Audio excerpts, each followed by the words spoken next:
আপনারা নিশ্চয়ই অবগত আছেন যে গত কিছুদিনের বিদ্যাজ্যোতি স্কুলগুলিতে স্পেশাল এডুকেটর নিয়োগ করা হয়েছিল। তো ওই স্পেশাল এডুকেটররা সবাই বিএড স্পেশাল যারা করেছে তাদেরকেই অগ্রাধিকার দেওয়া হয়েছে। তো আমরা আজকে সবাই একত্রিত হলাম ত্রিপুরা রাজ্যের ডিপ্লোমা কারো স্পেশাল এডুকেটর, আমরা আনএমপ্লয়েড স্পেশাল এডুকেটর। আমরা এখানে আজ ডাইরেক্টর স্যারের কাছে এসেছিলাম ডেপুটেশন দেওয়ার জন্য। বারংবার আমরা অনেকবারই এসেছিলাম, কিন্তু কোনো না কোনো কারণবশত ওরা আমাদেরকে ফিরিয়ে দেয়। তারপর ওদের কাছে আমরা অনুরোধ রাখি যে আমাদের যেন বিএড স্পেশালদের সাথে আমাদেরও যাতে অগ্রাধিকার দেওয়া হয় পরীক্ষায় বসানোর জন্য।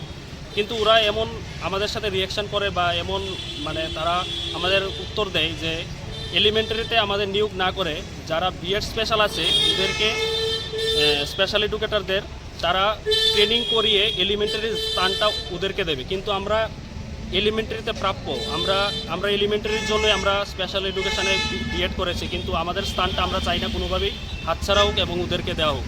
তো আমরা আশা রাখছি, আমরা অনুরোধ রাখছি মাননীয় শিক্ষামন্ত্রী তথা রাজ্যের মাননীয় মুখ্যমন্ত্রী শ্রী ডক্টর মানিক শাহ প্রফেসর ডক্টর মানিক শাহ স্যারের কাছে যে আমাদের দিকে যাতে একটু নজর দেওয়া হয় এবং আমাদের যাতে পরীক্ষা বসানোর জন্য সুব্যবস্থা করা হয় এবং সুযোগ দেওয়া হয়।